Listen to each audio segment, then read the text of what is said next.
Lorsqu'on demande aux gens ce qu'est un ingénieur, beaucoup de monde ne sait pas vraiment répondre. La réponse la plus courante est c'est quelqu'un qui crée des trucs, travaille dans les sciences, fait du technique ou décide ce que les autres doivent fabriquer. Alors oui, un ingénieur peut créer des trucs, travailler dans les sciences et faire du technique. Et même décider ce que les autres doivent faire. Tout ça à la fois et même beaucoup plus. Il existe beaucoup d'ingénieurs différents. Comme on a pu le voir dans la capsule, le domaine de l'ingénierie est pluriel. Mais nous avons tous le même but, répondre à un besoin. En tant qu'ingénieur, notre but est de répondre au mieux à une demande en utilisant tous les moyens possibles. Être ingénieur, c'est donc utiliser des moyens techniques, calcul théorique, dessin 3D, fabrication, code informatique, mais aussi des techniques plus managériales. Car un projet ne peut fonctionner sans un peu de gestion. Même si l'idée est très innovante, elle ne pourra fonctionner sans budget, moyens ou tout simplement une équipe.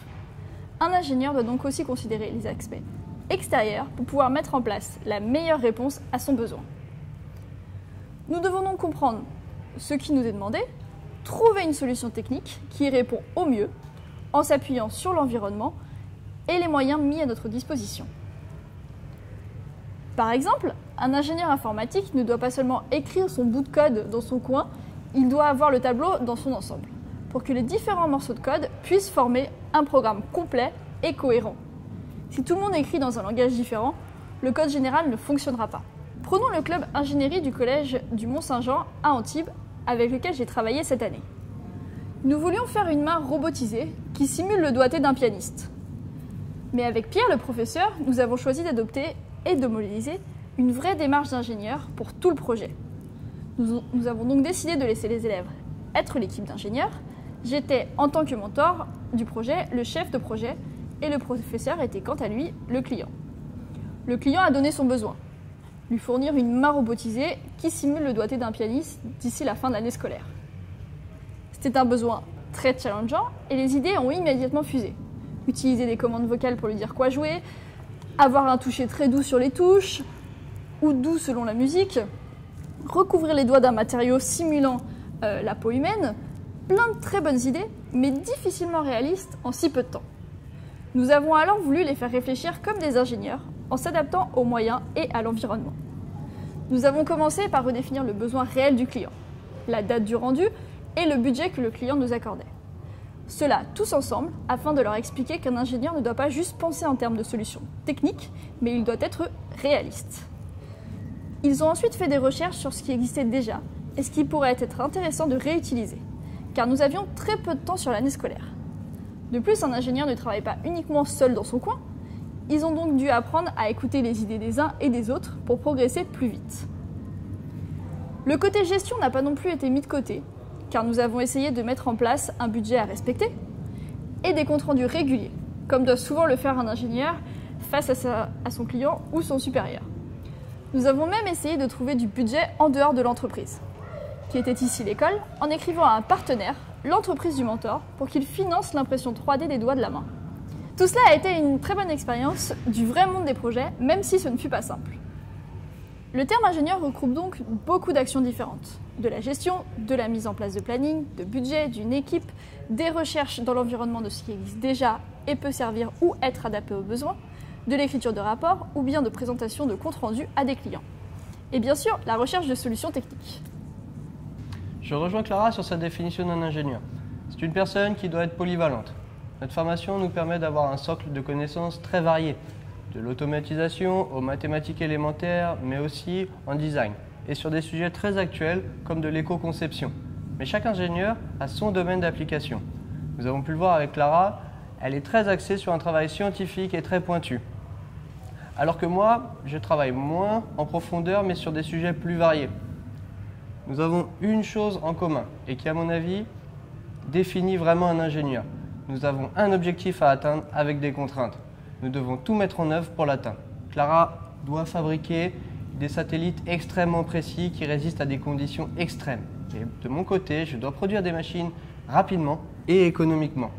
Nous utilisons des outils similaires. Définir un besoin, rechercher une solution, trouver la meilleure et la mettre en œuvre. Pour cela, nous utilisons les sciences, le management et la communication.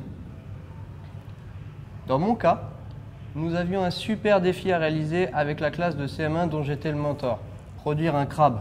C'est une idée farfelue au premier abord car on a du mal à imaginer l'utilité d'un tel robot. Mais si on réfléchit bien, ils sont très adaptés à une exploration sous-marine en grande profondeur. Alors pourquoi pas? J'ai rejoint le projet en cours de route. L'enseignante en charge du projet, Cécile, m'a exposé le cahier des charges. Nous avons fait un premier filtre technique sur des points qui pouvaient poser problème, comme par exemple, les enfants voulaient que le robot puisse aller sous l'eau. D'un point de vue technique, cela fait appel à des notions de flottabilité et d'étanchéité qui sont réalisables, mais pas dans le délai imparti. L'étape initiale était réalisée et Cécile avait vraiment réussi à motiver les élèves. De mon point de vue, la communication et la motivation d'une équipe autour d'un projet est un élément clé de sa réussite. Aucun ingénieur, aussi doué qu'il puisse être, ne peut arriver à créer et à faire fonctionner un projet s'il ne s'entoure pas d'une équipe volontaire et motivée. Nous avons utilisé cette motivation pour passer à la seconde étape, la conception. L'approche non experte d'une classe de CM1 est un excellent point puisqu'il permet de réaliser un brainstorming novateur. En effet, les enfants pensent à des choses simples et nous amènent à repenser et remettre en question les solutions complexes que nous avons l'habitude d'utiliser dans l'industrie. Ma position d'ingénieur dans ce projet a été de fournir un support technique sur les idées que la classe pouvait avoir. D'un côté, je leur assurais la faisabilité du projet et eux concevaient, suivant leurs idées, les solutions pour créer le robot. C'est à mon sens un excellent exemple de situation que nous pouvons retrouver dans l'industrie. Un client exprime son besoin et le consultant l'aide à réaliser ce besoin. J'ai dû présenter aux élèves des solutions techniques permettant de réaliser leurs idées. La conception 3D permettant de réaliser des formes et de mettre des formes sur leurs mots et de voir comment les différentes pièces pouvaient s'imbriquer. Nous avons aussi dû faire un gros travail sur la communication. Il a fallu partir des idées des enfants sur le robot, comme par exemple le fait qu'il ait absolument des pinces, des pattes et un cerveau. D'accord, mais comment traduire cela en langage robot? Qu'est-ce qu'un cerveau pour un robot? Qu'est-ce qu'un muscle pour un robot? Il a fallu vulgariser ces solutions pour leur présenter et qu'ils puissent s'en inspirer et commencer à mettre des formes techniquement exploitables. Une fois cette solution assimilée, ils ont dessiné leur robot. Nous l'avons traduit en 3D suivant leur dessin. Et un point particulier, suivant leur dimension. Comment fabriquer un robot avec une patte d'1 mètre de long? Ils ont adopté une attitude de concepteur en réfléchissant sur la faisabilité. Comment? Avec quoi? En combien de temps? Ces questions sont un point primordial pour respecter le besoin initial et c'est une des guidelines d'un ingénieur. Nous avons enchaîné avec les moteurs. Comment les alimenter?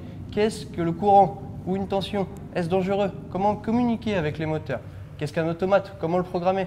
Cécile et moi avons répondu à l'ensemble des questions et donné des exemples et fait participer les élèves. Nous avons produit le robot en imprimante 3D, certaines pièces devant les élèves pour les sensibiliser aux techniques de fabrication. Ils les ont assemblés et testés. Ils ont pu voir que la première idée n'était pas forcément la bonne. Cependant, il faut savoir l'utiliser et apprendre des problèmes pour améliorer les systèmes. Ils ont conçu de nouveau une pièce et l'ont assemblée encore une fois, jusqu'à ce que le système fonctionne. Ce travail de résolution de problèmes par la pratique et l'expérimentation est excellent. Nous n'avons pas eu de tabou sur les solutions plus ou moins étranges. Nous avons testé et pris le meilleur de chaque idée. Le final présente quelques défauts, mais nous avons atteint l'objectif de concevoir une solution, d'explorer toutes les pistes pour atteindre l'objectif et de les tester, de les améliorer et d'avoir notre propre réponse au besoin initial.